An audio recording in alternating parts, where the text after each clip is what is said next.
Good afternoon, ladies and gentlemen, and thank you for coming to have lunch with leaders.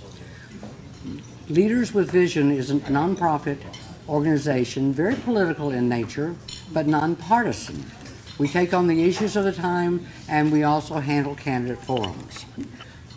For your information, we have provided a bio of each of the presenters. I will only be announcing them according to title, their name and their title. You can take this home in case you wanted to get in touch with them in the future. Additionally, I'd like to invite you to consider joining Leaders with Vision. I think we give you an in-depth understanding from all points of view once a month on the hottest topic going. And we always have a very diverse panel. Today we're taking up something that impacts the state of Louisiana very much, and that is the public pension plans. We don't know what's going to happen. There are those that want to keep it status quo. There are those that want to change the formula. There are those who are concerned that it might be retroactive and proactive, and those who have been wept in retirement understand that things change. So today we bring before you, in alphabetical order, a list of people very qualified to speak on public retirement pensions. Okay? We will start with the Louisiana Budget Chair, Jan Moller. One other thing, one little quick notice. On your table, there are file cards. If you have questions, write out your file card, raise your hand, and John will come pick them up from you. And we will, after they have finished all their presentations, then we will go to your questions. If you need additional cards on your table, raise your hand and John will come and bring them to you. Ladies and gentlemen, your timekeeper is Stuart Stewart. She is writing directly in front of you. I will be waving you down. Yes. Stop speaking. And we ask that you respect the 5-minute time period very carefully so that everybody has an equal amount of time. Thank you very much. Jan, you first.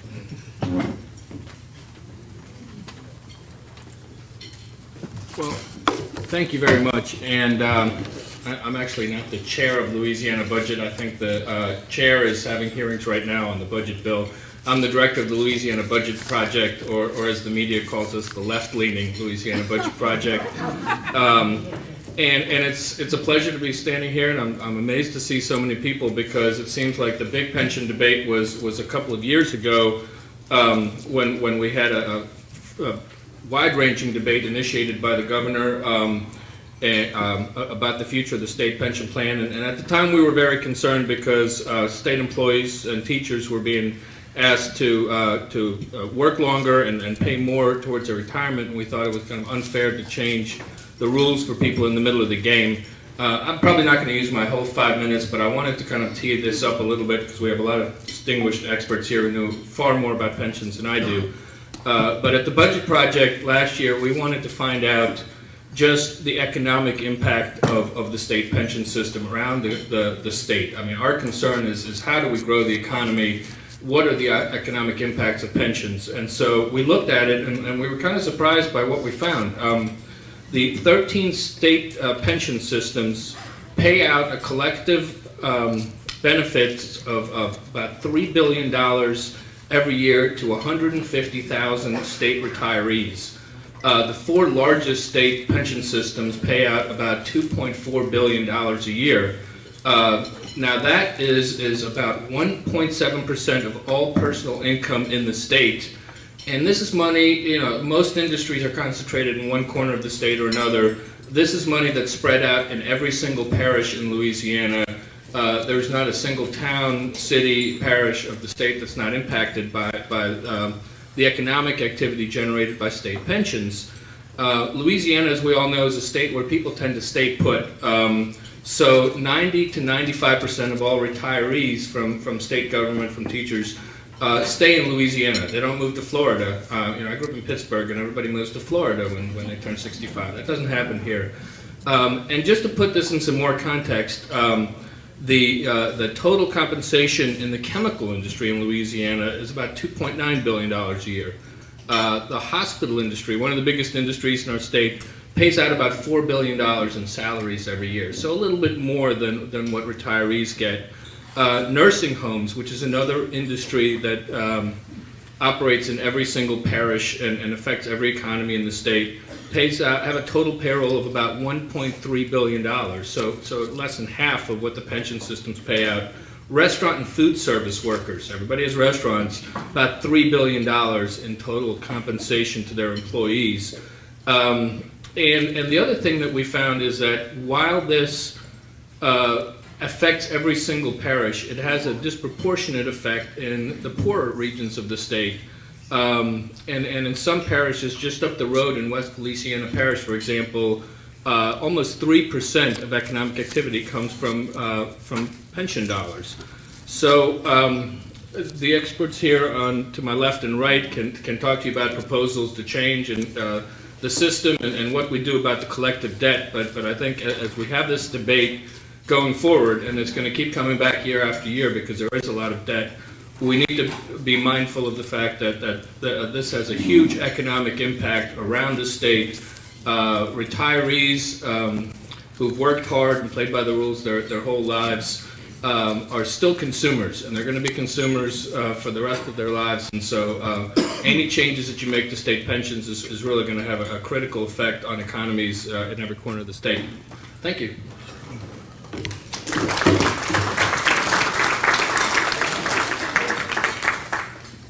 I'd like to add a footnote to what Jan said, because I did serve for a year in economic development in Florida. If you think Louisianans are going into Florida and staying put, you're mistaken. The big draw for Florida is the lower taxes and the warm climate. Well, when you live in the South, Southerners go into Florida and come right back out, okay? And that's also getting below the homestead exemption is why there are so many trailer parks down there. So I just want you to know our retirees are not fleeing to Florida, okay? Next person to speak will be Kevin Pearson. He's a representative and he is chairman of the House Retirement Committee. Kevin?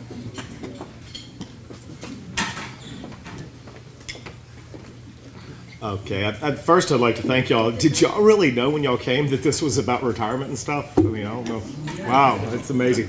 I mean, I want to commend y'all and thank y'all actually, because I've been sitting at a pedestal, but I haven't had an audience for years, and I do appreciate y'all paying attention to this. To me, I am a financial advisor. I deal with investments all the time, so not to the extent these people do, but when I look at the numbers, there's certain issues and certain things that do concern me regarding our pension system. That does not mean I want to take and turn things upside down. It's just in this state, I think before, at least going back 6 years previous to the time when I came, we recognized the fact that it seemed like we had a pension system that just wasn't funded.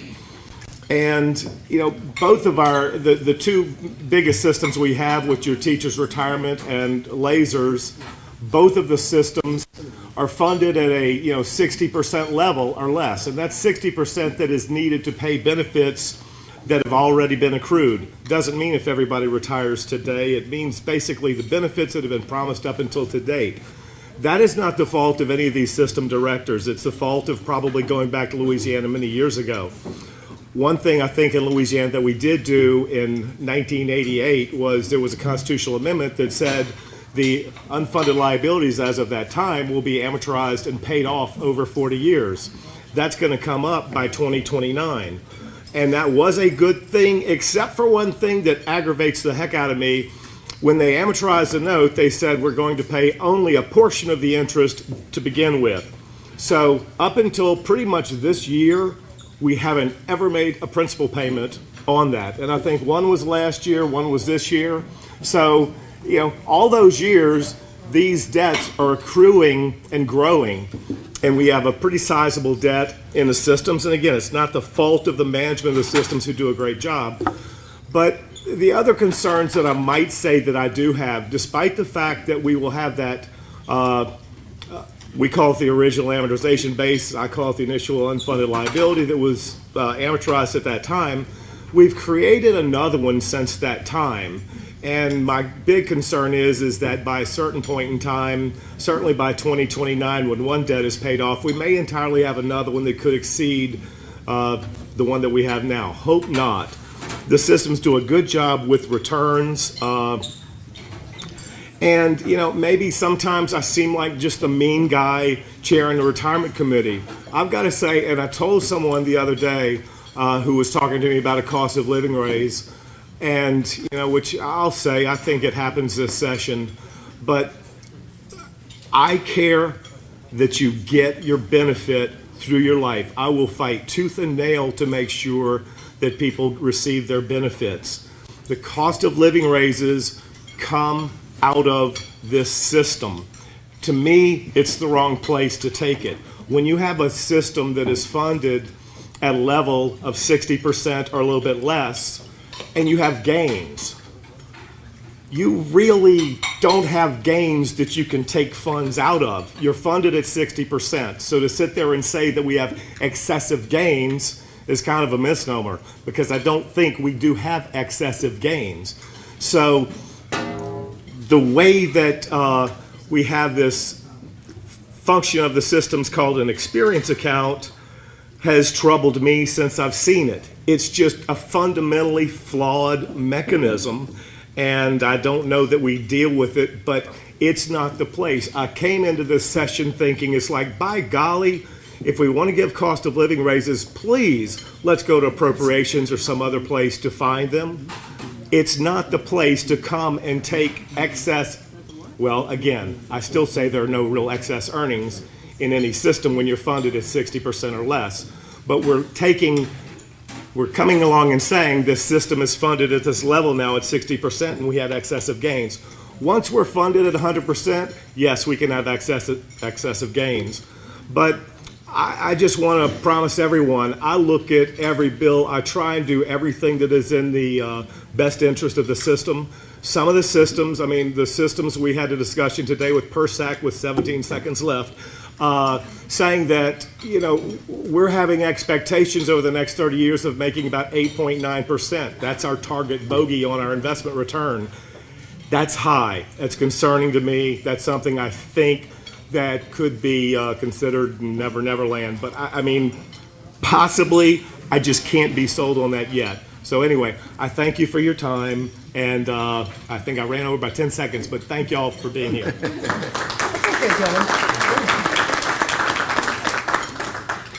As you well know, Kevin, you'll get your chance when they start asking questions to fill in all the blanks. Okay, the next person on our panel is Lynn Pyke. And Lynn is an actuarial. He's been in the consulting business to retirement systems for a while, and he has a different perspective. Lynn, would you please step up to the microphone?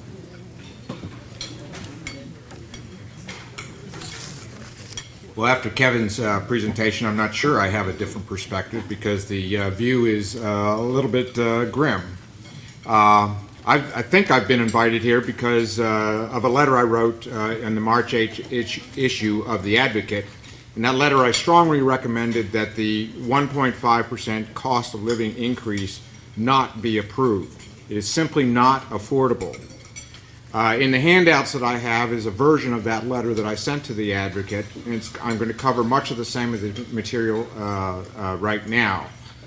And in a moment, I'll want to review those facts with you. In the I've not been involved in any of the state retirement systems, so I'm really an outsider when it comes to this. I've just looked at the annual reports and worked through those hundreds of pages and tried to consolidate it into the back of one page that you have in front of you. That page summarizes the essential facts regarding the plans. If you take a look at the chart, the columns show the results for each plan plus a totals column. The top section of the chart shows the information for the current year ending June 30th, 2013, while the bottom two sections show the historical results for the past years. And since I'm an actuary, I kind of like numbers, so if you'll just bear with me for a minute here, I'll go through some of these things, and in the process try to translate some of the actuarial lingo into plain meaning. The market value of, I'm just going to focus on the teacher's plan for simplicity. The market value of assets is $15 billion, the actuarial value is $14 billion. Actuarial assets simply is a smooth amount used to reduce funding volatility. So in any particular year, that number may be above or below what the market value is. The accrued liability of $26 billion means the value of benefits earned to date. Think of it as the accumulated promises to date that the plans have made to their participants. The next item is critical. The unfunded liability of $11 billion is the difference between the promise and the plan's ability to pay, represented by the assets. Unfunded means not paid for. Unfunded liability means unpaid for promises. The last line is the funded percentage of 56% calculated by dividing the actuarial assets by the accrued liability. My frame of reference is the standards for non-governmental retirement plans, which I'll call private plans. Private plans have been governed by federal law and since 1976 have strict funding requirements. The current funding standards say that any plan that falls below 60% is considered so critical that participants' benefits were frozen and no more accruals are allowed because the very survival of the plans was questionable. Governmental plans have no such funding requirements, only the disclosure of their plans. From the private plan perspective, each one of these state plans are either critical or nearly critical. The employee experience account was created a number of years ago when investment earnings were over a certain amount. It happens that 2013 was a good year, but 2012 was not a good year, with investment returns hovering around 0%. Occasional strong returns are necessary to counteract weak returns in other years. My view is that until the systems as they currently stand are 100% funded, that is a zero unfunded liability, there are no excess funds under any circumstance. The unfunded liability is the only true measure since it represents the historical accumulated experience of the plans, not a cherry-picked and fleeting construct such as the employee experience account. The best funded plan is only 62% funded. Using a COLA for some of the retirees means that other retirees, or even for those very same retirees, their benefits will not last their lifetime. In essence, you're taking money from the back pocket, putting in the front pocket, and calling it funded. My recommendation is the legislature and the system directors focus on the facts, withdraw this proposal, abolish the employee experience accounts, and redouble their efforts to increase the funding to the plan. That's it.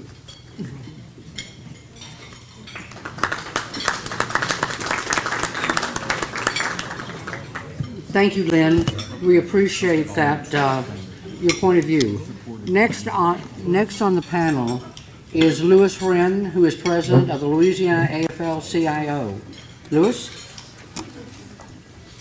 Thank you, Gene, and good afternoon. I'd like to thank Leaders with Vision and Eugene for putting on this forum to discuss a very important issue.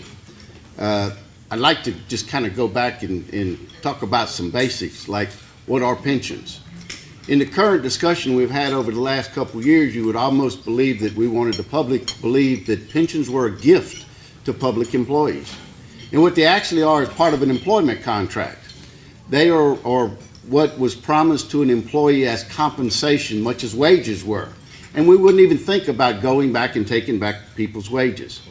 They are also employer and employee contributions. And I would venture to tell you that an employee has never missed a payment to a public pension fund. They have paid their side 100%. As a former administrator of a pension fund, which was a multi-employer pension fund, I was under ERISA. Under ERISA, a failment to pay from an employer into the fund is considered a loan. Had I allowed the employers that I dealt with to underfund the pension fund, as the state has done over the years, I would have ended up in the penitentiary. You can't, basically what they've done is taken loans from the pension fund by not making the payments. I'll talk briefly about the economic impact of pensions.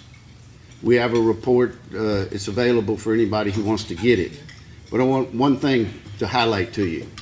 The amount of pension payments in the state of Louisiana from the public pension funds is equal to the total employment of all the people in the restaurant and food service business in the state of Louisiana. That's the impact of the pensions that people draw and what they bring to the local community. There is a conversation about it's the taxpayers' money. It is the taxpayers' money, I will agree, as part of that employment contract. But the conversation that very seldom gets had is, what is the alternative? What if we didn't have the pension systems and at the end of a career, people did not have a way to sustain themselves? What is the burden of the housing assistance that the state would have to come up with, or the government? What is the value of the food stamps that people after retirement would be eligible for without a pension benefit? What about the health care costs that would be incurred for the people who were living in poverty? And the third item I want to point out is that these have been very important tools in recruiting. To quote the mayor of San Antonio when he asked how his city did so well and growed so well, he said it was because of the people that I was able to hire to bring to the city the services that we need. He said, but I want to make it clear, I could never compete with the public sector in the wages that are paid. The things that attract people to public service are the benefit packages, especially the pension benefits. In state government, you will see that the biggest turnover of employees is within the first 5 years. Once they become eligible for their pension, it is a thing that induces state employees to stay as employees even though they may be able to get higher wages in the private sector. As we look at the boom that's coming to the state of Louisiana and the projection of needing at least 80,000 people, we are going to need a benefit package to induce people to come into public service. Thank you again for hosting this and for allowing me to speak.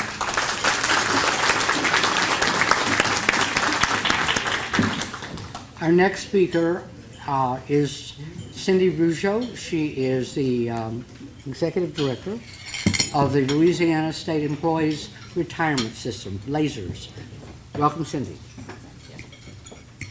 A few points. You've heard about the important economic impact that the pension system has in Louisiana. I will point out that the lion's share of the funds that are put back into the economies are generated by investment earnings from the system. And I've noticed that it seems the best kept secret in town is the fact that since 2005, Louisiana, in large measure guided by Chairman Pearson, has adopted over $800 million in pension reform. There has been significant pension reform that the other states are just now beginning to implement. Important to note, I went back and looked at Social Security COLAs versus LASERS COLAs from 2000 to 2013. Social Security granted 12 with a value of 35.6%. During that time, LASERS granted 7 COLAs with a value of 14%, none of which were granted since 2008. Is the experience account a perfect mechanism? Absolutely not. Can it be improved? Sure it can. I will point out that one improvement that was added to it is that before a dime is put toward paying COLAs, a significant amount of debt has to be paid down. The average annual benefit of LASERS rank and file members is less than $24,000 a year. And I've had Mr. Pearson often say, okay, well, what about the folks who retired recently? Valid question. For the rank and file who retired from LASERS in 2013, average annual benefit, $25,000. Now, actuarial soundness. Is it defined by funded ratio? No, it's not. With all due deference and respect to Mr. Pyke, based on the American Academy of Actuaries, understanding a pension plan's funding progress should not be reduced to a single measure or benchmark at a single point in time. No single level of funding should be identified as the defining line between healthy and unhealthy with respect to a pension plan. The question is, do you have a funding mechanism in place that's designed over a reasonable period of time to achieve 100% in funding? And I can tell you that Louisiana does have a very important funding method in place that is backed by our state constitution. I will also point out with respect to lasers, the unfunded accrued liability, or the debt owed by the state to the system, decreased by $700 million last year. We also expect the debt to decrease, the funded ratio to increase, the contribution rates to stabilize or reduce due to a number of factors, one of which that Chairman Pearson pointed out is that we've turned the corner and we're now paying principal and interest.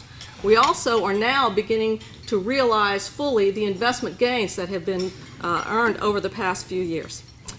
Point out that a big difference between lasers and Social Security is we are actuarially funded. We are not a pay-as-you-go system, so that the benefit that the member ultimately receives is paid for over the working life of that member. 2013, our actuarial return, which looks back over a 5-year period, was 14.05%. 30-year period, it's over 8%, and our 5-year market return was 13.8%. Thank you.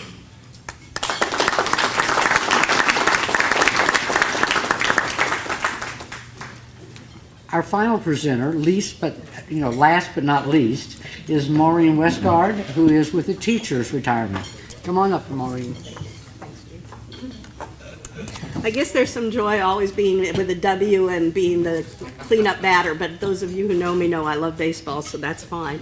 I too want to start this discussion by thanking Chairman Pearson. We don't always agree, but we are always respectful and understand the different points of view, and that is not always found within the political environment, and I do appreciate it. So I think these are good, healthy discussions to have. I too can drown you in a lot of detail and a lot of statistics. Certainly, we provide $1.8 billion worth of benefits to the local economies within Louisiana. 90% of those membership retain their membership here and their residency in Louisiana. As you know, our members do not participate in Social Security. They are on their own for their benefit structure, so certainly we point that out. And those of you who are also female often get hit by GPO and WEP, and so you know the double whammy, the double impact of that. What I want to point out is a key number, and I think I could probably summarize my last 4 minutes with just this number, $29.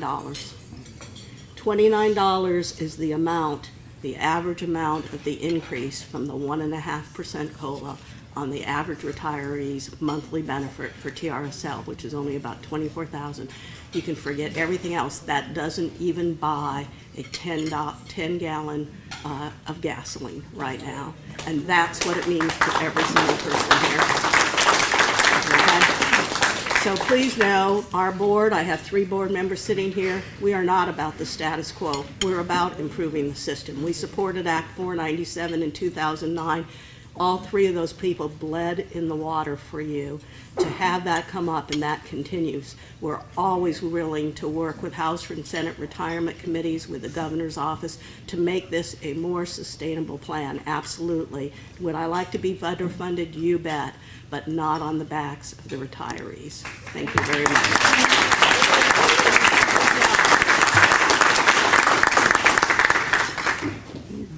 Just one footnote. Yes, a lot of people go to work in government because of a good, solid retirement system. But the other thing is, the people I know, like teachers and the people in various levels of state government, are there because they enjoy service to the people too, and I'd like that recognized. All right, ladies and gentlemen, now we come to a interesting part of this program. On your table, as I told you, there are cards. Please write out your questions and raise your hand, and John will bring them up. Does anybody have a question? Here comes one right now. Time limit on answers? 1 minute answers. By the way, if you want one panelist to answer it, please put their name on it. If you want all of the panelists, just put panel question.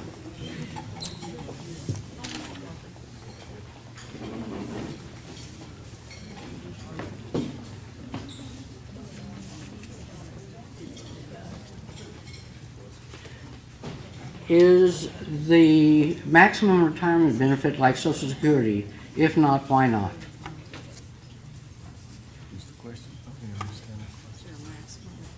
We reread that? If their maximum retirement benefit, like Social Security, I'm sure you're talking about maximum public pension retirement benefit, like Social Security. If it's not, why not? Lynn, you want to take that?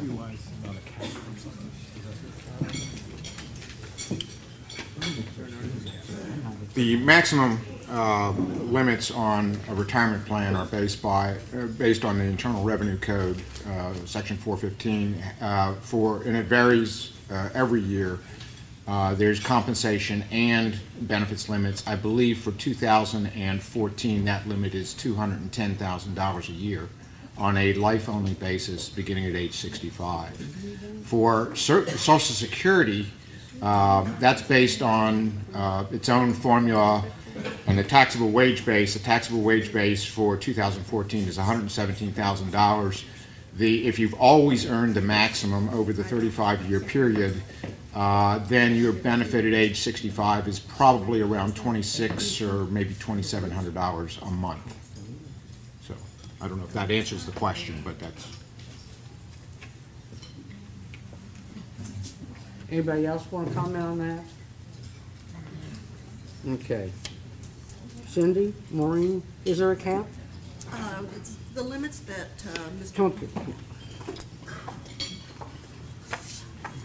Yes, the limits that Mr. Pyke pointed out are the IRS limits, so you pay contributions up to that amount. But again, remember, in a defined benefit plan, your benefit is calculated on years of service, your factor of the 2.5% for teachers, as well as your final average compensation. So there is a cap on the overall earnings on which you pay retirement, but it's a formula in which your retirement number is based. And he is also correct, there are 30 years of substantial earnings required by Social Security to draw the full amount, and out on the IRS website is that table of what is substantial earnings for each one of the years, and they're indexed by the time period in which they are earned. Just one more thing, the other limit is 100% of pay. So that's also factored into the dollar amount.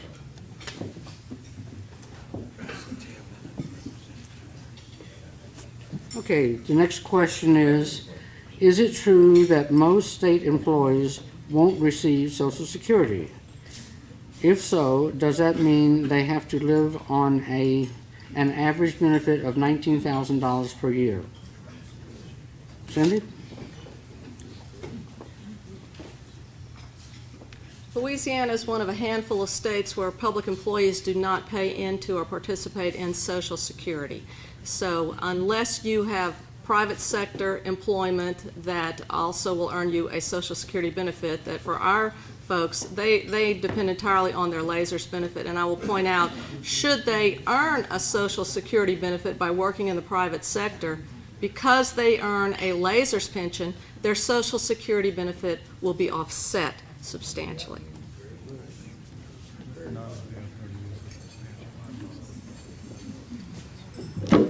Definitely, it's happening to me.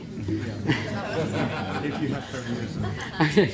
All right, Representative Pearson, considering the legislature's failure to fully fund the state retirement in the past, what are you doing right now to try to get it fully funded by 2029?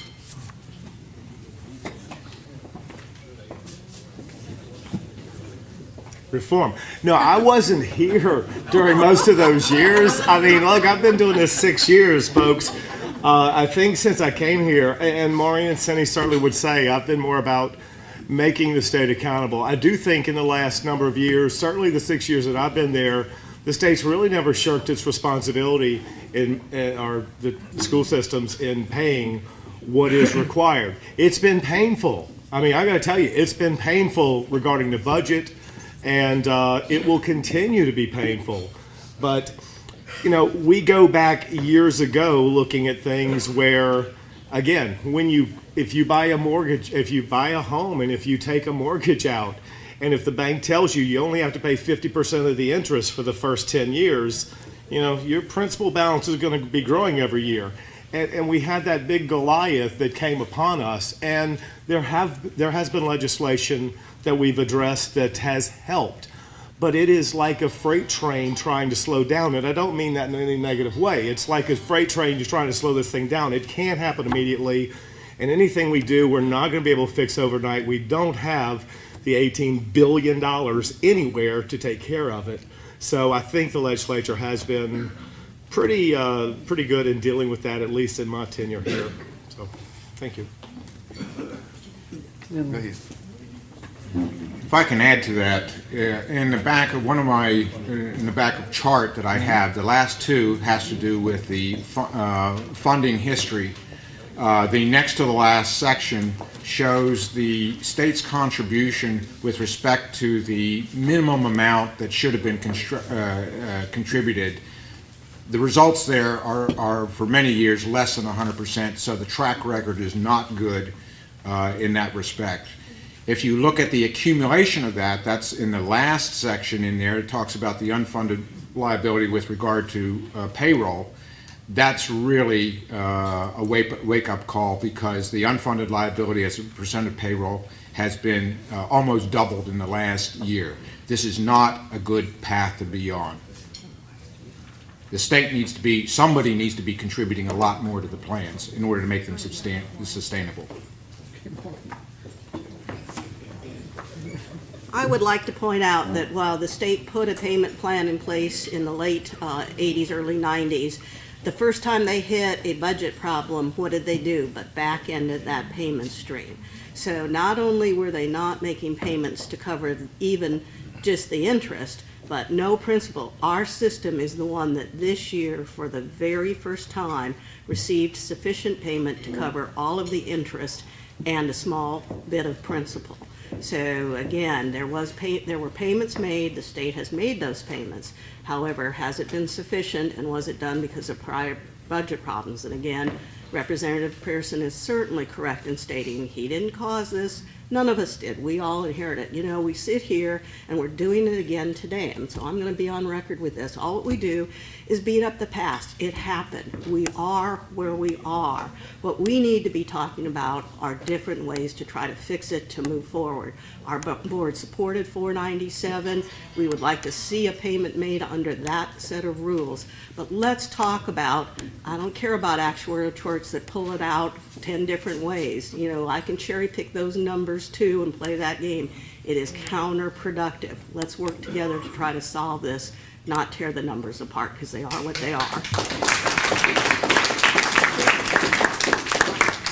All right, this is to all the panelists.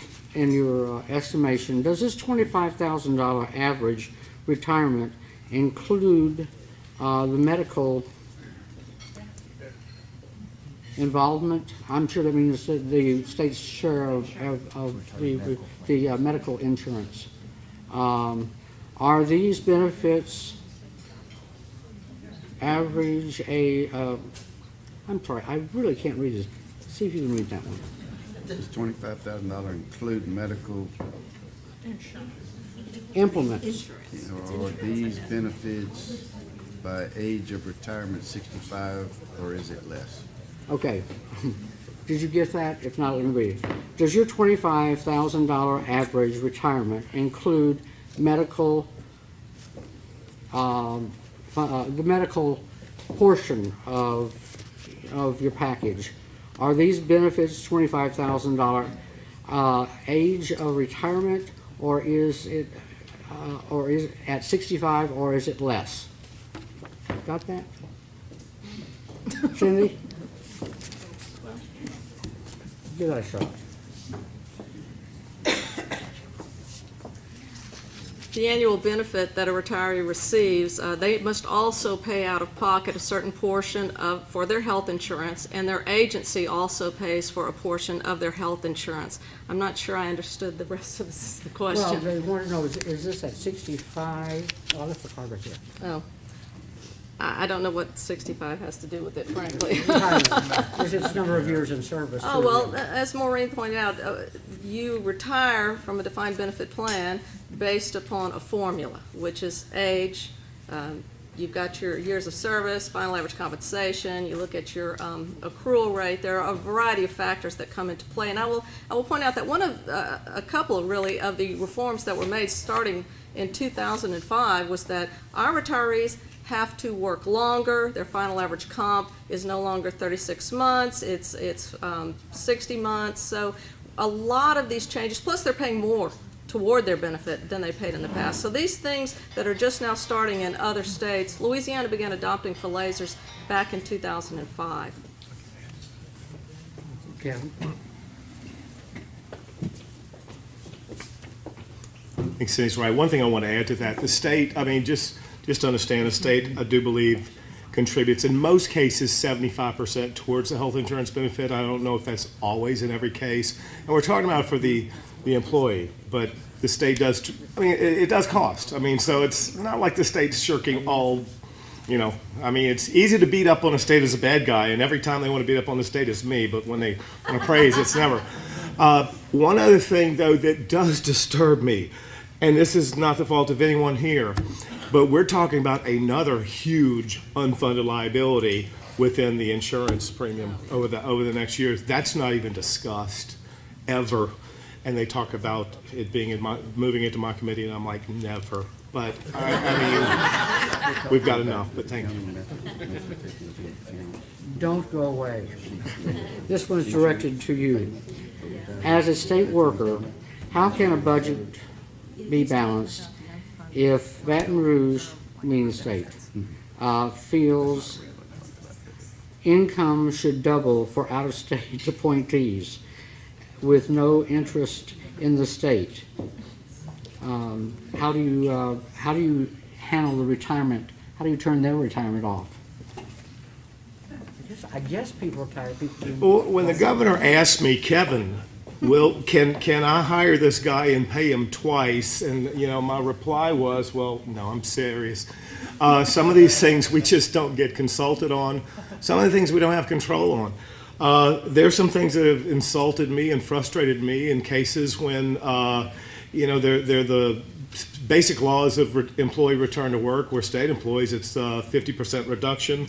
And I've saw it in a certain case where there was someone that was hired to the Division of Administration that it was waived on. I mean, I am insulted by that. And it's, so I don't have any control there. I don't know if there's any bill that I could ever come up with that could address that. But, I believe in doing what's right. And some of these things, again, it's not a perfect world. Gene, I just wanted to point out that a lot of, particularly the higher salary political appointees, do not get into the retirement fund. They have the ability to opt out. They get offered a different kind of retirement 401k system. And so many of them who have come to these higher up positions and are getting the bigger salaries, they don't even get into the pension benefits. They know they're not going to stay here. This is still merely a stepping stone. So they have no impact on the pension fund, and they actually choose a different kind of retirement benefit when they come to work for the state. Before the follow-up question comes up here, of course I'm going to ask, what about the state lawmakers who leave their salaries and join at $150,000 or six-figure salaries, and who do enjoy the benefits of retirement system? All right.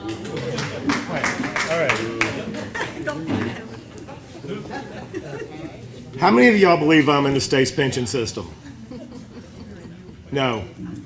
Legislators, I mean, I don't know exactly the year when it went into effect, but legislators are not in the, I mean, certainly new legislators have never been. I mean, I'm not in it. I wasn't offered. I think years ago it was passed. There are some exceptions to those who have been in the legislature years and years and years ago, but I would say that probably 95% of the legislators are not in the state pension system. I'm fine with that. I mean, It wasn't about the ones Oh. now.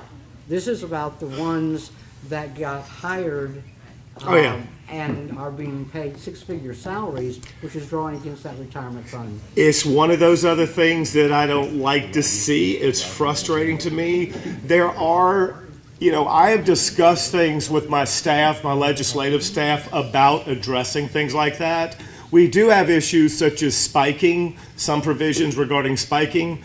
And I don't mean it in any negative way, but if I did try to bring a bill to stop that, I think the constitutional attorneys would come along and say, but they were promised this within the contract and you can't do it.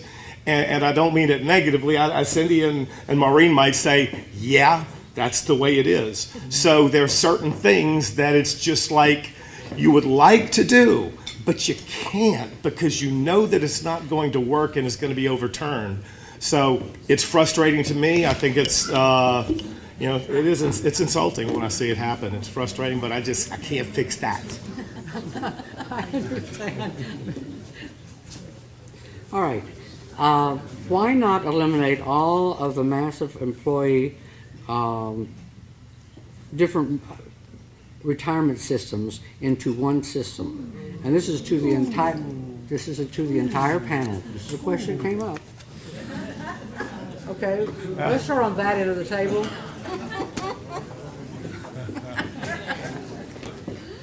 Okay, the consolidation word, I knew it was going to happen. Well, let me talk about that. Number one, my board has very actively and always taken a position to oppose consolidation.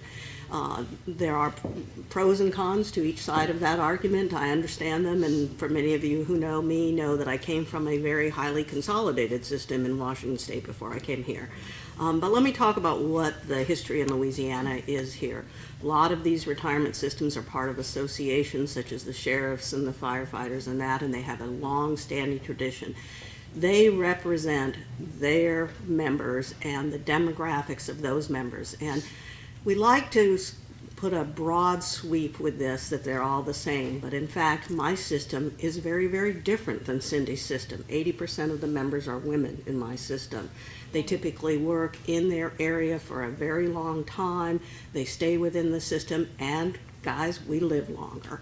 So all of those actuarial assumptions come into play. Those are very, very different than a firefighter system where it's mostly male, they retire early. You got to look at, I want a 55-year-old retiree trying to carry me down the stairs? I don't think so. So let's be real.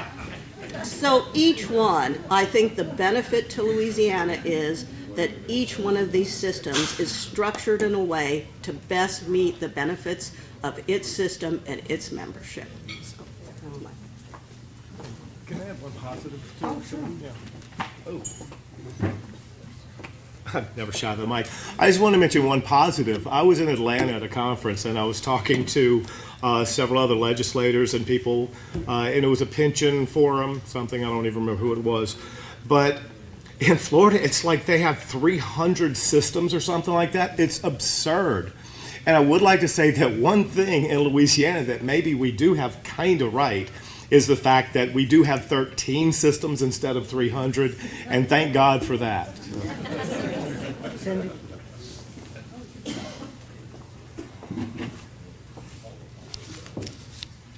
Well, I would say that obviously Maureen pointed out the difference in demographics. We also have substantially different asset allocations. And frankly, I wish I'd brought the data with me, but this is an issue that's come about many a time in the past, and our analysis showed that it would actually increase cost rather than reduce cost. And I can tell you this, pooling assets would also increase risk.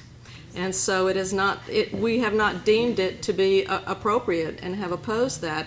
I will also say that where it is appropriate, plans are together. Lasers has over 20 different plans within our system, various hazardous duty plans, those sorts of things. So where it makes sense, the legislature has done that. Where it doesn't make sense and would cost more, there's no reason to consolidate. Well, the main thing I wanted to point out on top of the rest of that is that not all the pension funds receive their contributions from the same place. So I'm sure a fund that is funded by the state doesn't want to take on the liability of a fund such as the firefighters, where the local government are actually paying into the fund. So you have the problem of not all of the resources are coming from one employer or one group who are responsible for the payments. Why were the 8G funds not used to fund the unfunded liability of retirement? 8G money. 8G money. You want, That's easy. The legislature chose not to do that. Most of that 8G money, my understanding, was dedicated to education at the time that that money was gotten through a settlement, and that's where the legislature chose to put it, was in education. follow up. When they used the 8G money in the education system, did they reduce the state contribution, or did it enhance the education system? If my memory serves me, it is outside the MFP, so it was used more for higher education and supplemented secondary education because it had no impact on the MFP, which by the Constitution couldn't be reduced.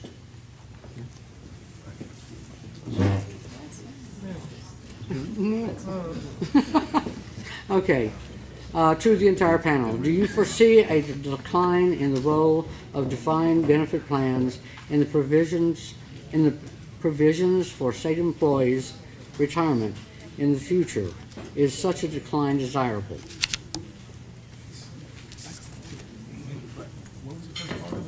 Do you foresee a decline in the role of defined benefit plans and the provision for state employees in the future? Is such a decline desirable?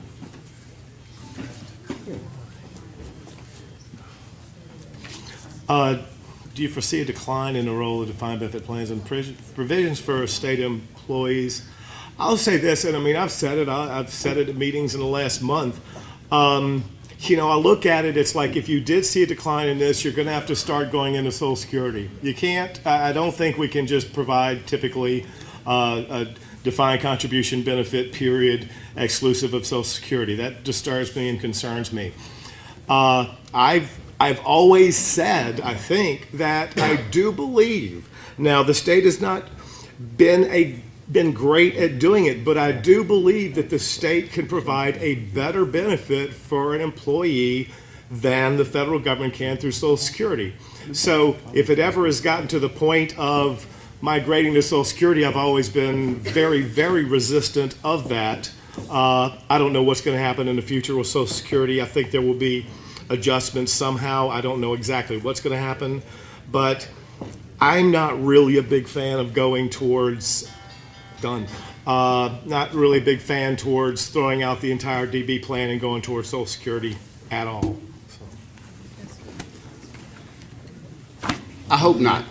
Defined benefit plans are the best way to provide a substantial benefit to retirees, by far over all other plans. You know, we forget that this is just not about Louisiana pensions. This was a national political issue that went after public employees' pensions. It didn't just happen here, it's happened across the country.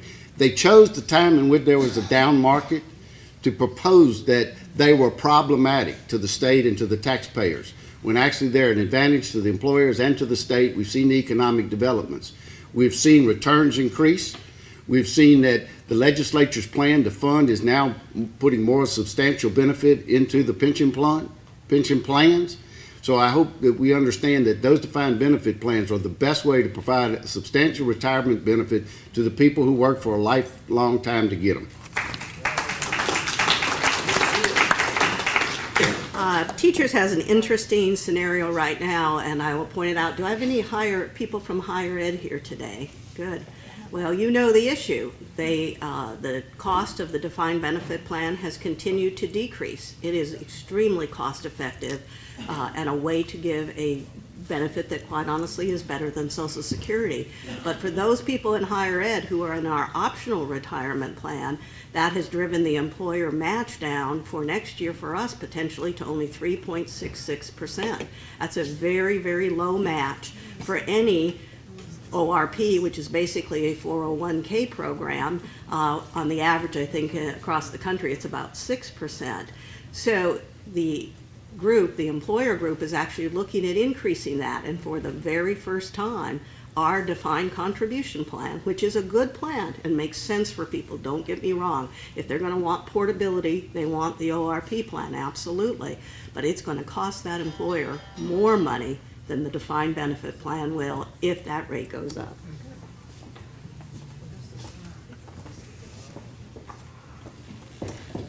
Because Louisiana chose in the 1950s not to have our public employees participate in Social Security, the state is required to provide an equivalent plan. And I can tell you, as Maureen pointed out, the actual cost of the benefit being accrued by our members is 6.1%, which is actually a little bit lower than the state would be paying if they had the employees in Social Security, which is 6.2. I will also point out that analysis that have been done show that obviously if you combine a DC plan with Social Security, the state would be paying more than they're paying now. So when you look at what the employer is paying, 6.1%, the cost of the benefit, the rest has to do with the debt payment that the state owes to the systems and is not a debt of the members.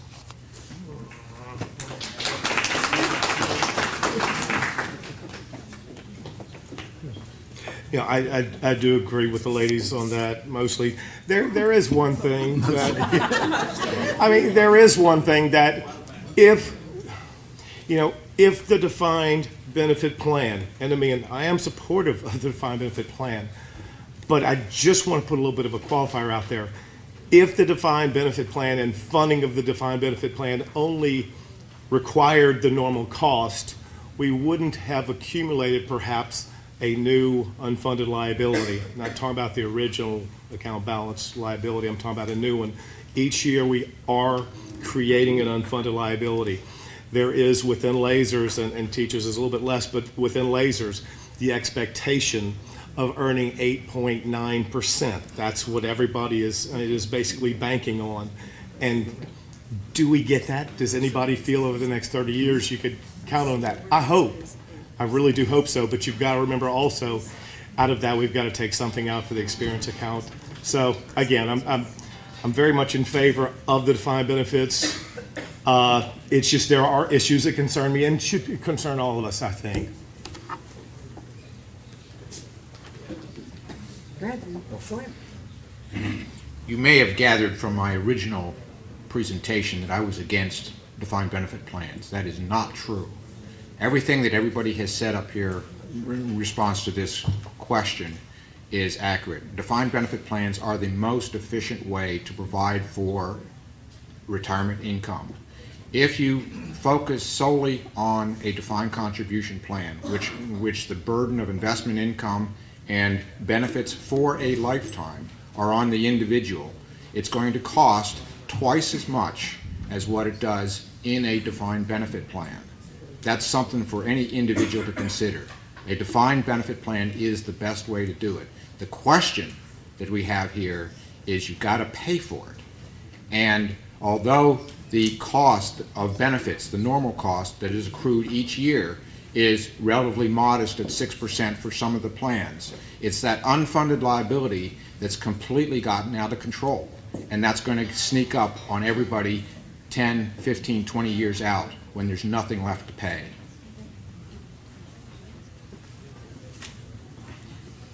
Before we do a follow-up question, does anybody have any questions, please raise your hand now, because we are down to the last two, okay?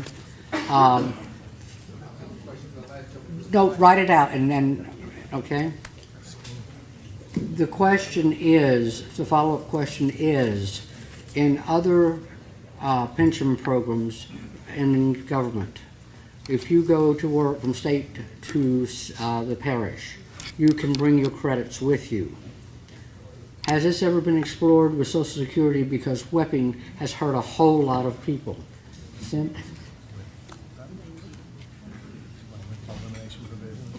So people who were foolish enough to work in the private sector and build up Social Securities, but weren't vested by 1985, they just get shafted? Must have 30 quarters, 30 years of. There are exemptions. Must have 30 years of substantial earnings.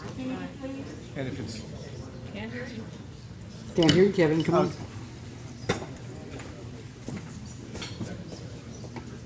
No, I'm not sure I got the entire question, but I mean, look, the windfall elimination provision, WEP as it's called, to the GPO, I mean, look, that hits home with me. My mom's a teacher, retired, and it's, incidentally, I'm going to throw this out there, that even though she is probably going to be entitled to get a COLA, Social Security is going to come back and just bring it down by that amount. So I think we're going to refuse that amount.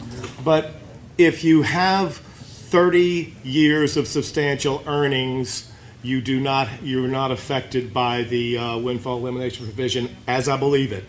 If you have 20 years of substantial earnings, there is a factor and a percentage that you do get. So, I mean, they are on the Social Security website, but in most cases, you're right, windfall elimination provision, call your congressman, call your senator. I mean, they're getting zero for it, and I totally agree, it's wrong. You get nothing for it, shame on the government, because, if you work 10 years in the private sector and that was it, you would get a Social Security benefit. So call them. Not us. We can't fix this in Louisiana. Oh, no, I know you could. No, I just want to make sure everybody knows it. That was a federal regulation, but many, many people are being hurt by that. All right, the questions here can go to tax credits, okay? With tax credits ranging from $4 billion to $9 billion being given to corporations each year, why can't the tax credit be canceled and put towards the unfunded liability?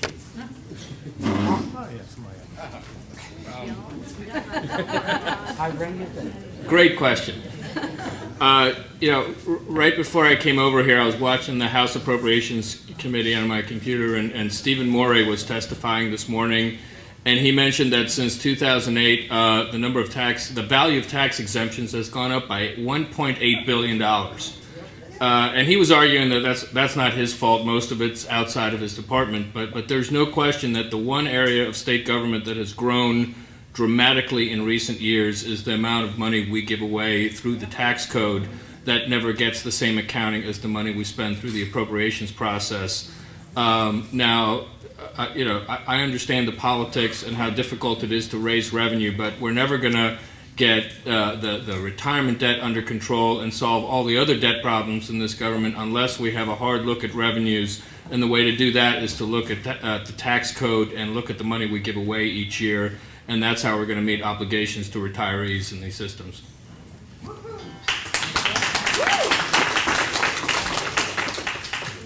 The reality is that every tax break is sacred to somebody.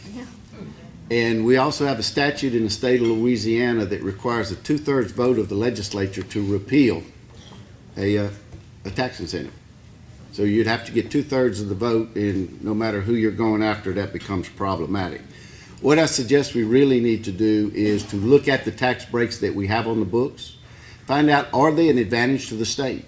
Do they produce the kind of jobs that were intended to be produced? Do they raise the standard of living for our citizens and provide health care with those employers? If they don't, then we ought to look at getting rid of them. Not all tax breaks are bad. If they promote an opportunity for the citizens of the state to have a substantial income and create the jobs that we intend for them to do, then yeah, we ought to consider those. But the tax breaks that have been on the books for 30 or 50 years, and they're simply something that allows somebody to not pay their taxes and provides an opportunity for the rest of us to pay more, or to have problems that we can't finance the activities of government when they provide no substantial plus to the state of Louisiana, that's the ones we ought to look at and get rid of.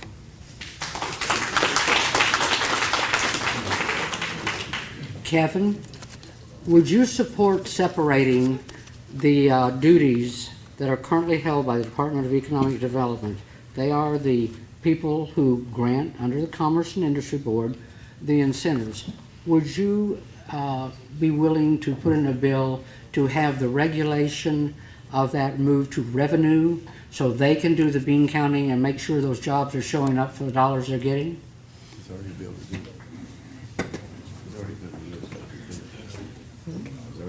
Completely and totally new to me.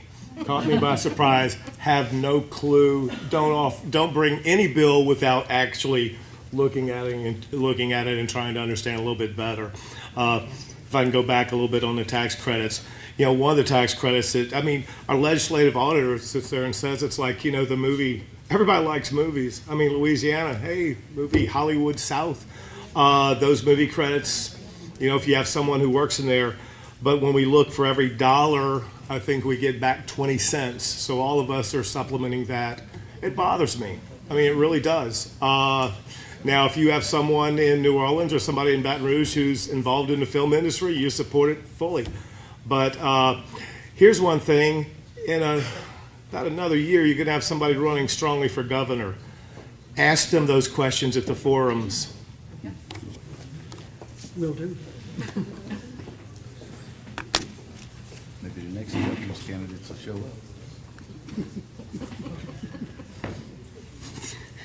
Okay, I'll share it with you. He says next thing you have to do is get the candidates to show up. All right, Mr. Pyke, do you have any suggestions on how the unfunded liability could be reduced in addition to not giving COLAs?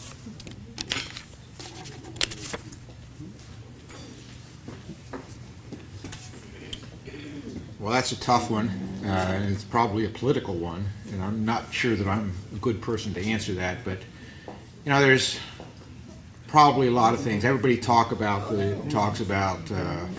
maybe doing something different in terms of revenue. People are, you talk about the things in the news, and there's talking about prison reforms. Maybe there's some savings there that can go in. There's talk about legalizing marijuana and taxing it and regulating it. I think everybody's waiting to see what's going to happen in Colorado. There's perhaps some things that people may have been totally against that they'll change their mind on when they look at the revenue that might come from that. Other than that, in order to fund these plans, it's going to come out of something that somebody's already getting. That's a tough problem. And I don't think anybody wants taxes to be raised. Nobody wants their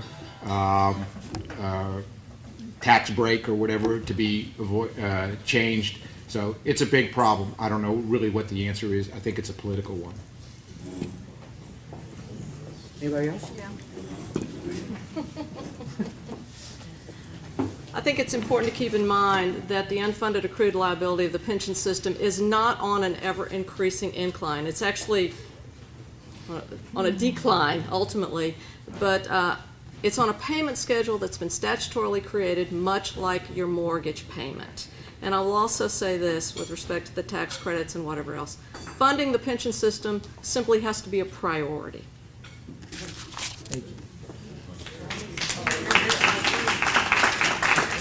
Hey, just to tell you, there is a bill currently in the legislature that would address giving certain pools of money towards the debt. There's a bill that says we're going to take all the gambling revenue from the lottery, the slot machines, the video pokers, and we're going to put it in a fund that will fund higher education, and part of that would go to the debt reduction of the pension funds. The problem is that money's already in the budget, and so if you dedicate it there, you're going to take it from somebody else. Unfortunately, you would probably see nothing more than a swap. If we're going to pay for it out of this group of money, then we're not going to pay for it out of the other group of money. It's going to be the pothole tax all over again. Just to respond to something that was just said, I think I understood that the unfunded liability is decreasing. The data doesn't show it. Those are you look at the chart and what's that on in your handout. I don't see it. If it's happening, I don't know where it is. What I said is that it's on a payment schedule, that it ultimately is set to decline, and as I've noted in my first comments, we expect the UAL to decrease, the funded ratio to increase, and the contribution rates to stabilize, because there are many circumstances that are finally coming into play. We're now paying the principal and interest. We're also now beginning to recognize investment gains that were not fully recognized in the past due to smoothing, due to relatively recent changes in the law. Future UAL payments increase at a much lower rate than they did in the past, and future UAL payments increase at a lower rate than expected aggregate payroll increases. There are a number of factors at play.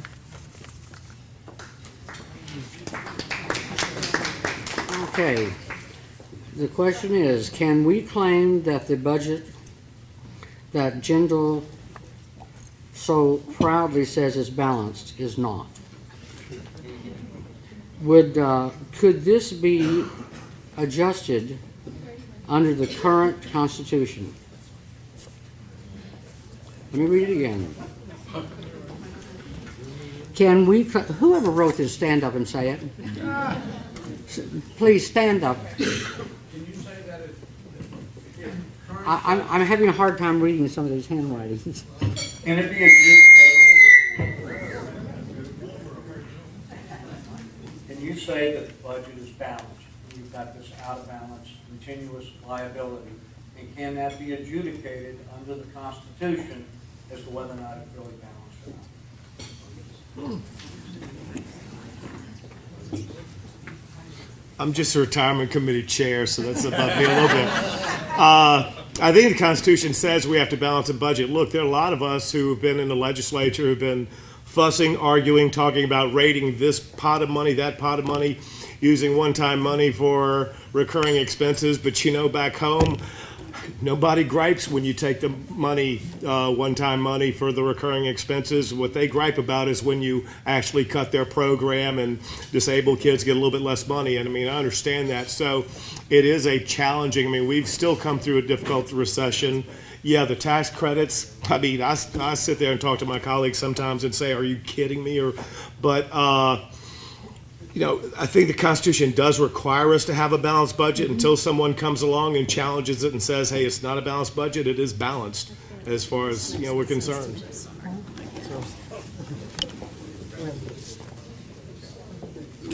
We have a unique balanced budget proposal.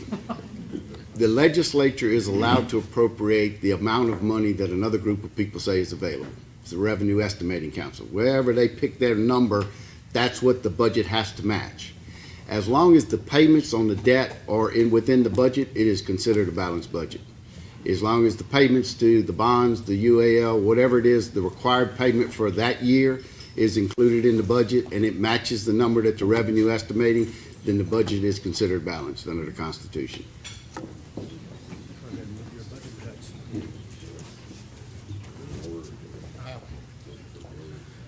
You know, we've all heard a lot about our budget problems in recent years, and yes, I think the budget technically is balanced, but I think what we haven't dealt with is this, what we like to call a structural deficit. I mean, we have a minimum level of services that citizens expect that's up here, and we have revenue that's down here, and every year for 2 or 3 months, the legislature tries to patch that difference by rating various funds and kind of looking under the pillows and finding one-time fixes, and pretty soon we're going to run out of funds to raid. So I think eventually there's going to have to be a conversation about revenues, or else there's going to be a deeper level of cuts than I think most people are willing to accept. And of course, that's not even getting to the long-term problems with debts that we have, not just in retirement systems, but roads, construction.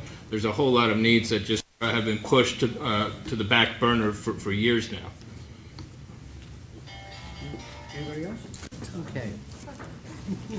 Well, with that response, first of all, I wish you happy retirement if and when you have to go there. And I invite each and every one of you to become a member of Leaders with Vision.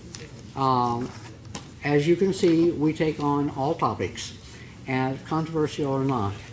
But we really need to hold our elected officials accountable. I know Kevin agrees with me on that, okay? And I want you to give a very warm round of applause and appreciation for our panel.